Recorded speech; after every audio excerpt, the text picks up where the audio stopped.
Hola jóvenes, continuamos con nuestro programa de reforzamiento de competencias matemáticas. Continuamos con nuestro análisis de los diferentes problemas de matemáticas. En este caso tendremos el análisis y representación de datos de nuestro eje temático de manejo de la información. Específicamente, veremos cómo resolver problemas que implique el analizar la información presentada en una gráfica de barras. Para ello debemos de saber que en estadística la información se organiza en gráficas para su interpretación y análisis. Uno de esos tipos de gráficas a utilizar son las gráficas de barras, las cuales contienen las siguientes partes principales.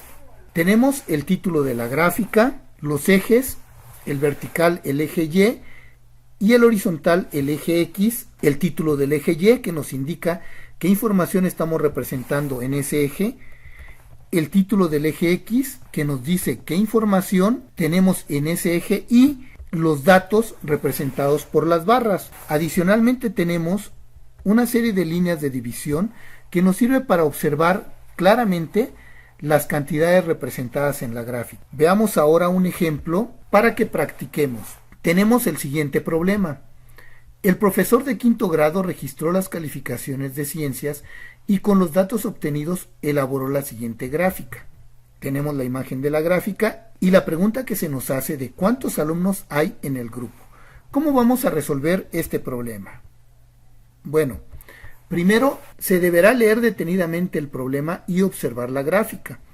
Tenemos que el profesor registró las calificaciones y con los datos elaboró la gráfica. En la gráfica tenemos la información representada por las barras, que son calificaciones obtenidas por los alumnos.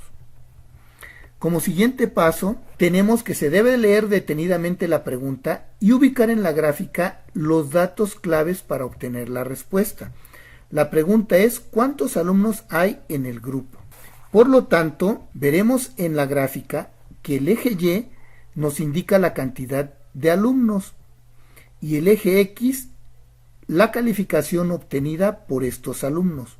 Entonces podemos decir que cada barra indica cuántos alumnos, es decir, el eje Y, obtuvieron cada una de las calificaciones del eje X.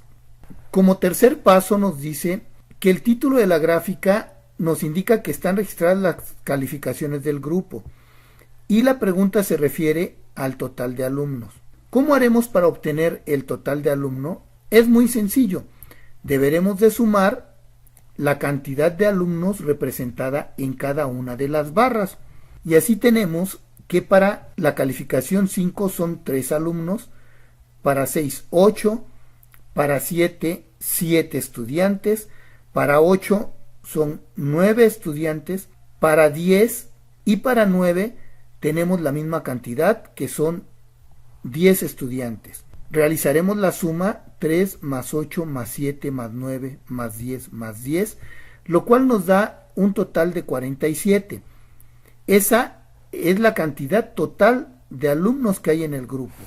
Por lo tanto, podremos seleccionar la respuesta correcta, que en este caso es la C. ¿Ya viste qué fácil es? Sigue practicando para que perfecciones la solución a este tipo de problemas.